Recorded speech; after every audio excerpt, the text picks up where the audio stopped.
अर्जुन ने महाभारत युद्ध में युधिष्ठिर को मारने के लिए आखिर क्यों उठाई तलवार।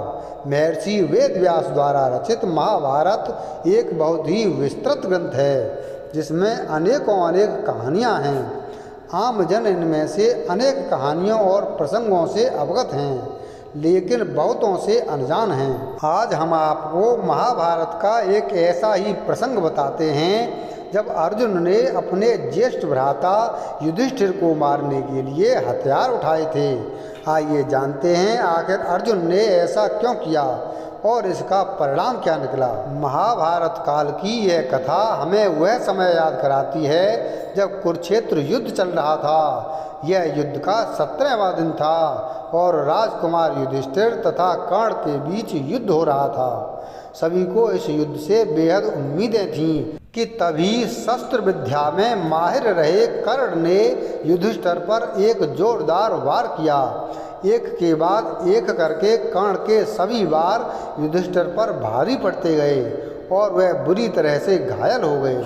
अब कर्ण के पास एक मौका था कि वह युधिष्ठिर को मारकर पांडवों की नींव हिलाकर रख दे, लेकिन उसने यह मौका हाथ से जाने दिया। आखिर क्यों? कर्ण ने युधिष्ठिर पर सिर्फ इसलिए वार नहीं किया क्योंकि उसने पांडवों की माता कुंती को यह वचन दिया था कि चाहे कुछ भी हो जाए वह अर्जुन को छोड़कर उनके किसी भी पुत्र को जान से नहीं मारेगा। और यही कारण था कि ना चाहते हुए भी कर्ण ने युधिष्ठिर को जीवित ही जाने दिया। जब अनुज नकुल तथा सहदेव ने अपने ज्येष्ठ भ्राता राजकुमार युधिष्ठिर की यह हालत देखी तो शीघ्र ही उन्हें तंबू में ले गए, जहां उनकी मरहम पट्टी के सभी इंतजाम किए गए।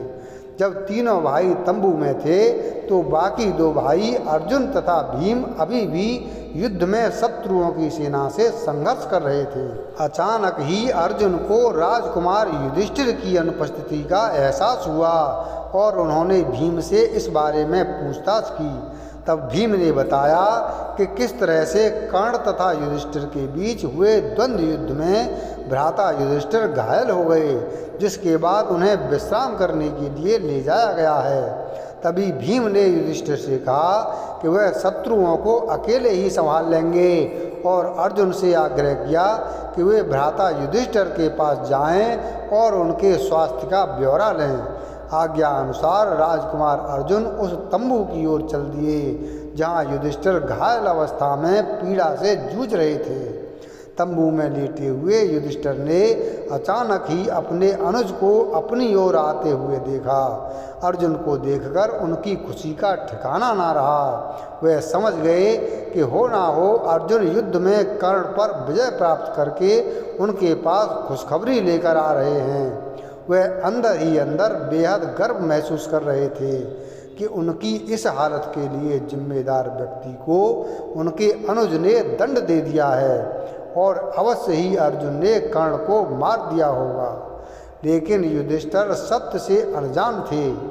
तंबू में प्रवेश करते ही अर्जुन ने ज्येष्ठ भ्राता को प्रणाम किया और उनसे उनके स्वास्थ्य के बारे में पूछा, लेकिन इससे ज़्यादा तो युधिष्ठिर इस बात को सुनने के लिए ज़्यादा उत्तेजित हो रहे थे कि अर्जुन ने कर्ण को मारा या नहीं।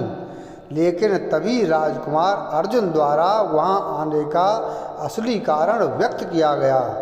उन्होंने बताया कि कैसे भीम ने युधिष्ठिर के घायल होने की खबर सुनाई, जिसके बाद वह दौड़े दौड़े उनकी स्थिति का ब्यौरा लेने आ गए। अर्जुन के मुख से सच्चाई सुनते ही युधिष्ठिर अपना आपा खो बैठे। वह सच उनकी भावनाओं को ठेस पहुंचा रहा था। उन्हें ऐसा महसूस हुआ मानो कोई उनके सम्मान को तीर के समान चीरता हुआ जा रहा हो। वे बेहद क्रोधित हो उठे और बोले, तुम यहाँ केवल मेरे घावों के बारे में पूछने आए हो या फिर उन्हें और कुरेदने आए हो? तुम किस प्रकार के अनुज हो जो अब तक अपने ज्येष्ठ भ्राता के अपमान का बदला नहीं ले सके? युधिष्ठिर के इन कटु वचनों को सुनकर अर्जुन बेहद शर्मिंदा महसूस कर रहे थे, लेकिन युधिष्ठिर का क्रोध शांत नहीं हो रहा था। वे आगे बोले, यदि तुम मेरे लिए इतना भी करने में असमर्थ हो तो तुम्हारे इस गांडीव अस्त्र का कोई लाभ नहीं है, उतार कर फेंक दो इसे। अपने प्रिय गांडीव अस्त्र की निंदा सुनते ही अर्जुन के मुख पर निराशा वाले भाव पल भर में ही क्रोध में बदल गए।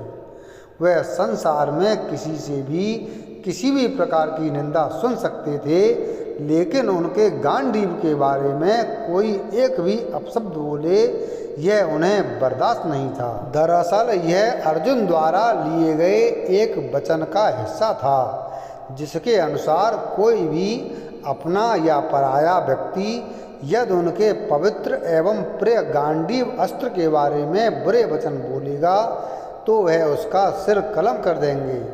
यही कारण था कि युधिष्ठिर द्वारा गांडीव की निंदा करते ही अर्जुन ने अगले ही पल अपना गांडीव उठाया और क्रोध भरी आंखों से युधिष्ठिर को मारने के लिए आगे बढ़े। तभी श्री कृष्ण वहां पहुँचे और अर्जुन के इस व्यवहार को देखते ही उन्हें रुकने की आज्ञा दी। श्री कृष्ण राजकुमार अर्जुन का यह रूप देखकर बेहद अचंभित हुए। वे समझ नहीं पा रहे थे कि आखिरकार ऐसी क्या बात हुई जो अर्जुन अपने ही प्रिय भाई युधिष्ठिर के प्राण लेने को तैयार हो गए। तत्पश्चात अर्जुन ने उन्हें घटना का सार बताया और फिर श्री कृष्ण को समझ आया कि आखिर बात क्या थी। उस समय भगवान श्री कृष्ण ने अर्जुन को समझाया और बोले, हे अर्जुन, मैं तुम्हारे अपने गांडीव के संदर्भ में लिए गए वचन का सम्मान करता हूँ। वचनानुसार तुम्हें अपने ही ज्येष्ठ भ्राता को मार देने का पूरा हक है, परंतु धार्मिक संदर्भों में यह पाप है।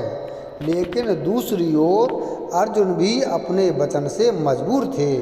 उनकी मनसा को और गहराई से समझते हुए श्री कृष्ण बोले, अर्जुन, यदि तुम्हें अपने वचन को पूरा करना है तो इसका एक अन्य साधन भी है। माना जाता है कि अपने से बड़ों का अनादर करना उन्हें मृत्यु दंड देने के समान होता है।